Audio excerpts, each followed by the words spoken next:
is lying to you. But this person's also lying to themselves, so it makes it easier for this person not to confront the truth about how they actually feel about you if you're also believing their lie. So what's happening is this person is trying to keep you as a friend, because if they have a friendship with you, they don't have to stalk you or observe you or watch you from a distance. And they also don't have to come to the conclusion in their own mind that they're in denial about the fact that they're watching you. Because this person can't move on. So they're trying to convince themselves they actually are moving on because they feel powerless without your love. But what's happening is they're the ones that ended it with you. And the ironic thing is they're the ones that ended it with you in the first place because they thought you just wanted a friendship with them. But the thing is, this person never allowed the connection to be emotionally vulnerable enough, so you were never able to let yourself go with this person. Therefore, you were not only not able to understand this person's true emotions, but you were also not able to understand your own emotions because you've always had to be the one that put up boundaries. And this person either thought that you were playing hard to get, or this person thought that you weren't emotionally ready. But you being not emotionally ready was triggering this person. And it wasn't that you weren't emotionally ready. It was that you didn't want to put up your boundaries because you didn't want to be played by this person. You didn't want to fall for someone that just wanted you as a friend. But now what's happening is this person is watching your body language, and it's like they have the same body language, but they have completely different methods or completely different ways of thinking to what you do. And it's like they're deliberately using your own body language against you because they can't get any clarity and they can't get any answers as to why or as to whether you still love this person. So what they're doing is they are trying to come up with an idea with how you feel. But that's not actually the case. Because again, you weren't able to actually love this person because they never allowed you to. So now what's happening with this friendship is it's kind of become awkward because all of those emotions there that were made to kind of build up, especially within yourself, all of those emotions are now coming out because it's actually this energy of friendship that's coming through. And the friendship side of things is like a light-hearted connection, but it's actually changing the connection that existed before into something much more relaxed. So what's happening now is there actually is this sense of emotional vulnerability because there's a friendship. And maybe there wasn't so much a friendship before, but now that there's not so much expectations, both of you or one of you is actually becoming emotionally vulnerable. And the emotions and the love and the truth is starting to show through the actual friendship. But this person is running and they're giving you mixed emotions and mixed signals because they don't know if you still feel the same way or if you feel the same way about them. Now, this is the Ten of Cups. And it's almost like this was meant to be the connection in the beginning, but this person either blew it off or they didn't think it was going to turn into this. But the reason why it's ending now the way that it is, or it's coming to light, is because it was always the Ten of Cups. But it was this person's denial that didn't allow it to happen. And that's why it didn't happen with the Ten of Cups. And it's why it's happening now. Because that emotion, that truth, that love, it was buried. It wasn't so much that it didn't exist. It was more that you had to bury it. And this person didn't think you felt the same way about them. So they've only ever pursued you as a friend. But they are not only lying to themselves, they're also lying to you, and they're trying to run away with this energy. Or they're trying to play it off so cool that they just see you as a friend, even though it's so obvious this person does everything to maintain this friendship and not let you go. Because they know that if they lose sight of this friendship or they lose this friendship with you, they have lost you completely. You are constantly waiting for someone to communicate to you, like constantly. And with the Two of Pentacles and the King of Swords, this person blames you for having to be emotionally detached because they're the ones that think you're being difficult because you're not making a choice or a decision about what you want with them. But with the Seven of Pentacles and the Eight of Wands, it's like you're constantly waiting for them to communicate to you about what they want. So you can't make a choice or a decision anyway. But this person wants to blame you for the fact that they feel like they have to be emotionally detached because they're scared to make the first move. And this is the reason why this person stalks you as well, but won't admit that they're stalking you, because they're pissed off that you won't make a choice or a decision, but they're acting like they're completely cool with it, even though they're not, because they're always worried about rejection and abandonment when it comes to you.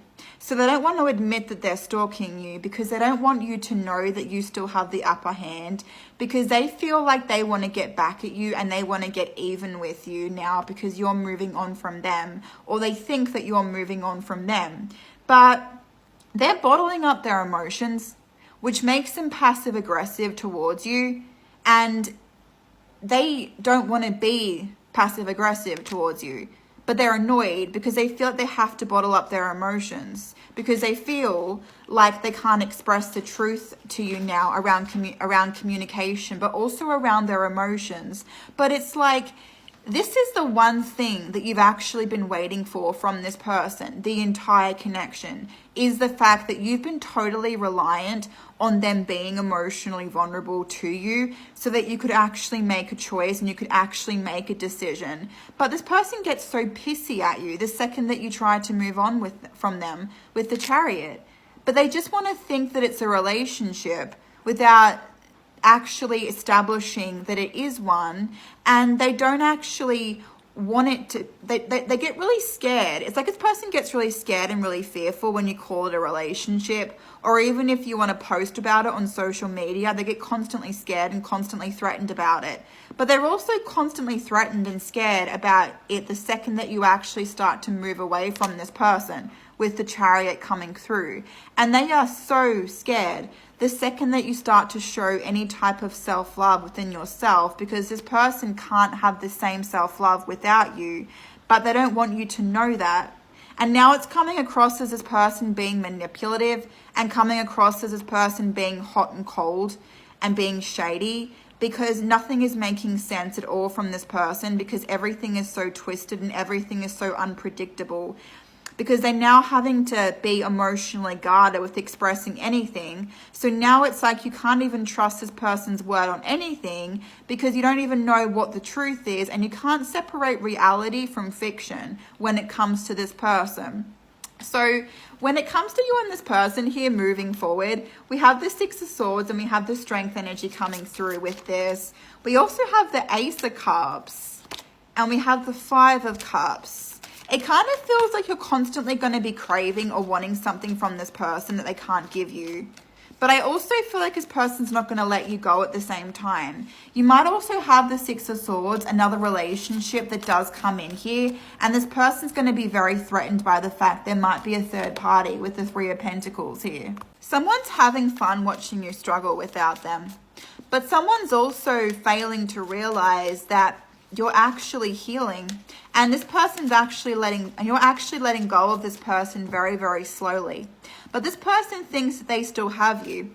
Therefore, they're not scared and they're not fearful, because they think that you're about to break under pressure without them, without their love, their silence, and their absence. But what this person's failing to realize is you're about to have another love offer and another love confession that comes in. And this person is completely unprepared for it.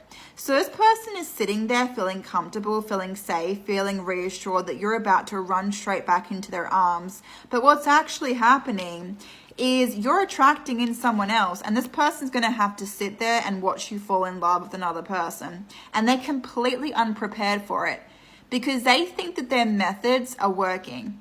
They think by giving you the cold shoulder, or they think by giving you the silent treatment, it's going to make you come back into their life.